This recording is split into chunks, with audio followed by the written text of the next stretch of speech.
I know you don't like this, but I was a medical student for Dr. Salah. He's not that young. So, but he looks younger than me.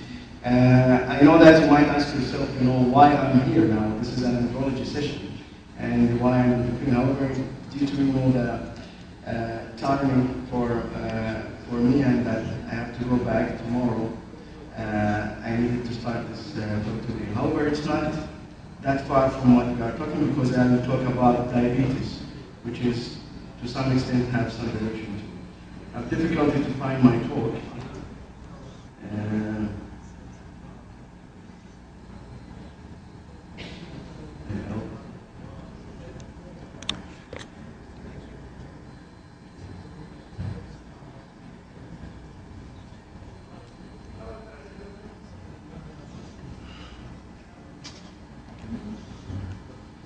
Sorry about that.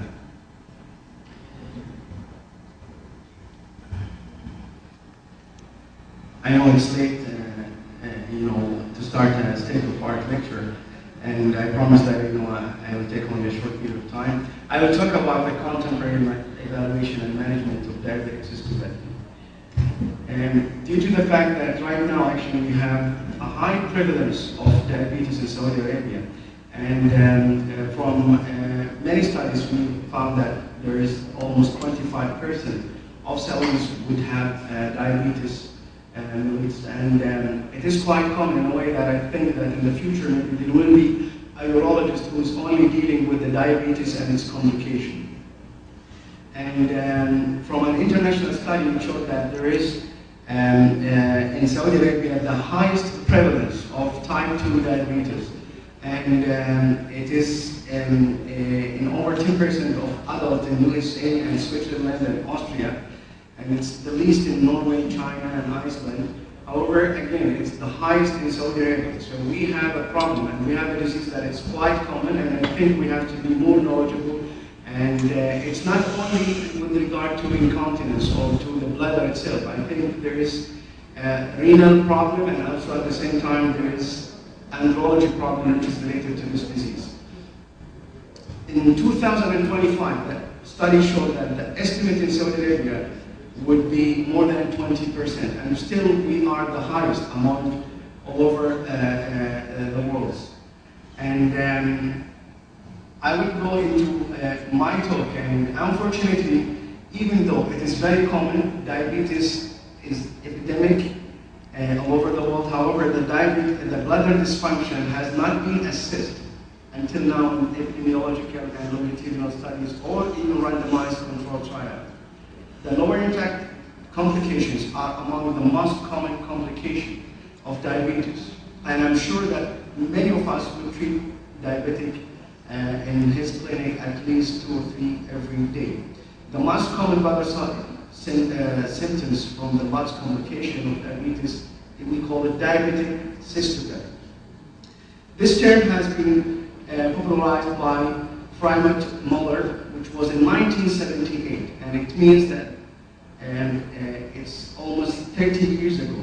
And he, at that time, he meant with diabetic cystopathy involvement of the lower intake with the diabetic neuropathy.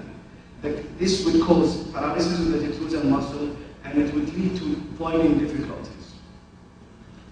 Diabetic cystopathy, as classically described, consists of triad: decreased bladder sensation, increased capacity, impaired detrusor contractility, which is an old, I would say, definition and description of the diabetic cystopathy. It is now very clear for us that majority of the diabetic patients will have overactivity, and you should not think that every diabetic patient will have only decreased sensation, increased capacity, and impaired contractility. In a heterogeneous finding, between studies, it's reached up to 75% that patient would complain with urgency and frequency, and they would have a urodynamic finding that would go with overactive bladder. So the modern definition of diabetic cystopathy now has evolved to include a spectrum of urodynamic findings ranging from hyposensate and polycontractile to an overactive bladder. Why would this happen? It's because of a metabolism of glucose, ischemia, superexcited, and free radicals that would form and would cause impairment in the axonal transport and peripheral damage to the nerve. Other theory for the pathophysiology is the nerve growth factor. We found its decrease in patients with the diabetic cystopathy, and they have increased bladder capacity accordingly. The other cause or the pathophysiology behind the overactivity, we think maybe this is related to cerebral vascular death and peripheral nerve irritation that can be caused for intrusive overactivity and increase the bladder sensation in diabetic patients. Researchers went into also animal studies, and they looked at the diabetic rat and reported increasing quantity of muscarinic receptors type 3, and this could be an explanation for also overactivity. In another study, it could be overexpression of M2 receptors that would cause also indirectly overactivity. What's the signs and symptoms? Decreased bladder sensation, again, increased capacity, impaired dystrophy overactivity, and please do not forget overactivity. A urological study in elderly diabetic patients reported that only 17% would present with urinary irritation, but the majority would have overactivity, urgency, and also nocturia. What is the relation between diabetes and urinary incontinence? In women, we found that type 2 diabetes for more than 10 years had nearly almost 50% risk of urinary incontinence, with a relative risk of 1.97 for severe incontinence. Data from a famous study, which is the Epicot study, and it was done in Europe and also in Canada, and found statistically significant association between diabetes and urinary incontinence. The risk of incontinence in diabetic patients increased with the duration of the disease. Autonomic neuropathy affecting the innervation of the striated muscle of the urethral sphincter and pelvic floor muscle might lead to incompetent also urethra and urinary incontinence. There is a strong relation, as we know, between diabetes and urinary tract infection, and they would have a higher risk. Urothelium changes in diabetic patients make them susceptible for infections, making E. coli. There appear associations between diabetes and unusual infections like Klebsiella and other organisms, and also severe clinical manifestation like emphysematus, cystitis, and pyelonephritis, which might be lethal and might cause a death to diabetic patients. Women with type 2 diabetes in general, they have asymptomatic bacteria, and they have increased risk of UTI, which might be simple UTI. However, type 1 diabetes, they might have the more severe infections like pyelonephritis and so on. We have, and I remind you, I'm sure all of you know that evidence from randomized trials and just screening and treatment of asymptomatic bacteriuria in diabetic does not appear to reduce their complication. In urodynamic, what we found in diabetic cystopathy in general is that the detrusor overactivity is a predominant finding in urodynamic. In a review of almost 182 patients, we found that there is 48% of our patients would have impaired overactivity, and we have impaired contractility after that, and then poor compliance is the least, which is only 15%. In female with diabetes, overactive bladder are more likely to have lower peak flow rate and higher percentage of bladder overactivity. This is an associated finding which also might be related to the sphincter denervation. What's important is how to manage this patient. All patients should be screened with a history and physical exam. Make sure that even though that the patient will tell you that you have a controlled blood sugar, that you keep the test and make sure that you look for hemoglobin A1C. Renal profile is important as a test for this kind of patient. Urine analysis, and make sure that you have a culture of the liver, it's needed based on liver analysis. Specific treatment of diabetic cystopathy depending on that urodynamic finding. Means if someone would have signs of overactivity, you have to treat the overactivity. It is the late finding, which is increased capacity and decreased sensation, you have to treat it accordingly. I would think that the most important slide in this talk is this one, which is glycemic control.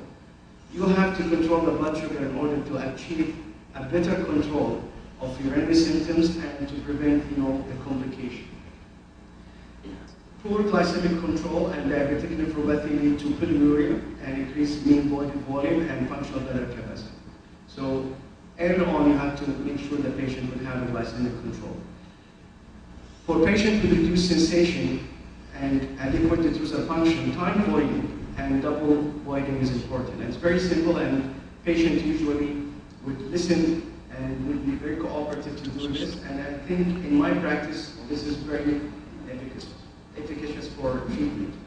Diabetic cystopathy is a progressive disease. It is essential to monitor their PVR and at the same time ensure adequate bladder emptying in order to prevent infection. So it's all together. If they don't empty well, they will have infection and they will have more complications.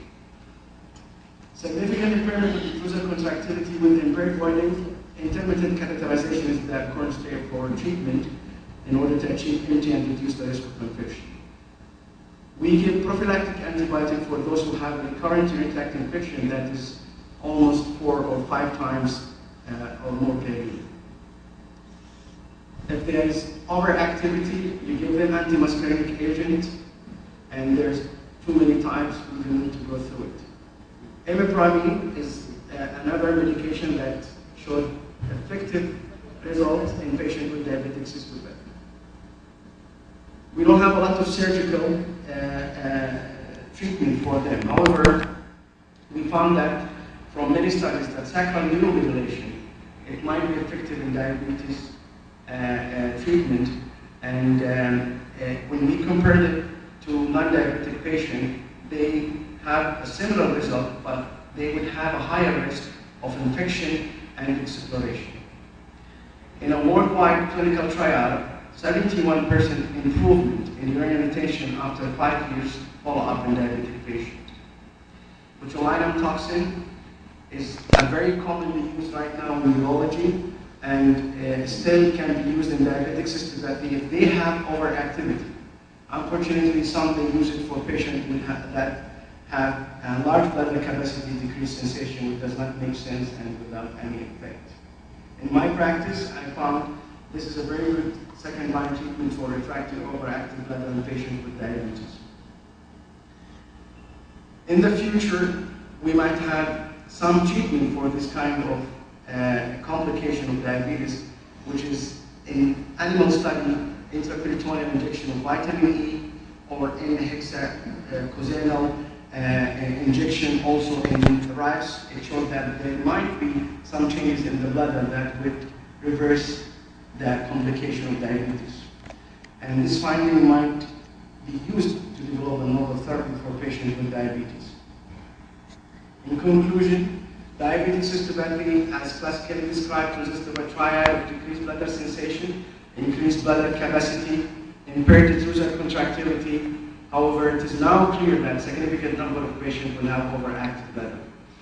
The high clinical suspicion and referral for hemodynamic will allow improvement in diagnosis and treatment of bladder dysfunction. Treatment is largely conservative, but sacral neuromodulation has been a promising therapy in patients with avoiding difficulty and refractory overactive bladder. Future research in this area and gene therapy and tissue engineering, as well as preventive measure, and the preventive measure again as glycemic control and other conservative measure will be very exciting and hold a promise for the treatment. Thank you. Thank you, Dr. Lee. The